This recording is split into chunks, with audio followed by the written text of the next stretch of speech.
Nous vous écoutons. Oui, merci beaucoup de cette invitation. Vous voyez, on peut arriver à avoir la totalité du panel politique français et les choses peuvent se passer très très bien. Peut-être pas toujours en hémicycle, mais enfin, ce soir, tout à fait. Vous remercier, monsieur, de cette invitation, tout particulièrement parce que depuis 30 ans que pour mon mouvement politique, je m'occupe de protection sociale au sens large. C'est la première fois que je vois des propositions disruptives par rapport à un système qui s'était installé avec une routine, comme si on ne pouvait pas changer les choses, comme si on était toujours obligé d'entériner ce qui avait été fait avant. Alors, je vais me permettre à la limite, de vous faire une proposition, si on arrive à la mettre en place, mais à tout le moins, vous proposer de ne pas tomber dans un piège. Le piège, c'est cette sémantique qui apparaît. Mon collègue vient de vous parler de prévention, et il se trouve maintenant que, et j'étais encore hier avec l'ancien président du Haut Conseil à la santé, cette notion de prévention fait glisser la sémantique de la santé à la santé publique.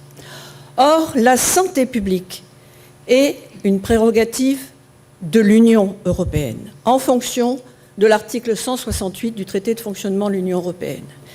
Et à l'inverse, la santé est une prérogative d'État. Dès l'instant que nous faisons glisser, et par la sémantique, et par nos actions complètes dans notre système de santé sur la prévention, nous n'avons plus au niveau national droit au chapitre. Et pour avoir été non seulement 45 ans médecin en milieu rural, mais aussi en milieu hospitalier ou en milieu de spécialité avec un plateau technique lourd, j'ai vu, comme vous, Monsieur Marty, j'ai vu cette longue dégradation, un peu comme si on ne pouvait pas l'arrêter, mais un peu comme si elle était un peu programmée.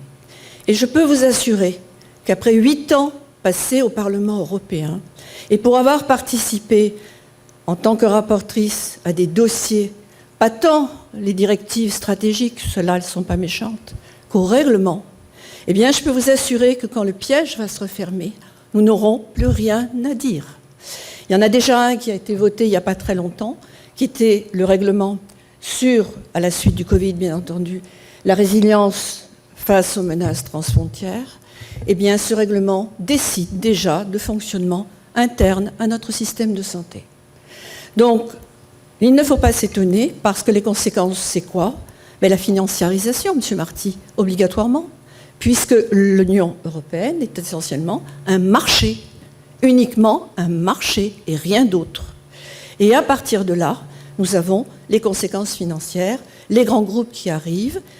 Les autres conséquences, il y en a 2 qui sont très importantes, c'est la captation des données de santé, par la totalité des systèmes installés, je pense, on en a parlé cet après-midi en commission, par les cabines de téléconsultation, bien au-delà de tous les QR codes qui ont traîné, on a vécu avec. Et la deuxième chose aussi très grave, c'est que dès l'instant qu'on aura affaire à de la technologie américaine, nous serons tous ces appareils, nous mettrons en extraterritorialité et nous serons tous, par utilisation de ce matériel, en common law, c'est-à-dire en loi anglo-saxonne. Et le piège sera refermé. Donc soyons vigilants, trouvons les moyens de pouvoir faire de la prévention quand même, et ne pas avoir à entendre ce que j'ai entendu hier de la part de l'ancien président du Haut Conseil à la santé, les médecins n'auront plus à faire de prévention. Parce qu'évidemment, ce ne sera plus leur rôle. Ils auront ce petit rôle de santé nationale et pas plus. Je l'ai entendu hier. Et puis, deuxième chose, il faudra sans doute que nous fassions les comptes. Parce que, je ne sais pas si vous avez eu ce courage, mais moi je l'ai eu pendant 27 ans, de lire les rapports de Cour des comptes, puis, depuis 2004, les rapports de certification, mais c'est impensable. Mes chers collègues élus, si nous mettions la même légèreté à faire nos comptes de campagne, nous serions tous inéligibles. Mais oui, c'est impensable ce qu'on y voit. Je vous propose d'y aller. Ça se joue à quelques milliards d'euros près. Donc il va falloir faire les comptes, il va falloir que nous reprenions en main, et non pas des lois de financement telles que nous la travaillons aujourd'hui, à laquelle je vais retourner maintenant, qui sont des lois, qui sont des approximations, qui font qu'aujourd'hui on ne peut plus soigner nos malades. Et si un jour Je suis passée en politique pour 2 raisons. La première, le scandale du sang contaminé. Et la seconde, parce qu'un jour, je me suis dit que je ne pourrais plus soigner mes malades. Voilà pourquoi j'ai atterri en politique. Et en tout cas, merci de votre attention. Et sachez qu'il y a 1000 choses à faire et que nous le ferons. Merci.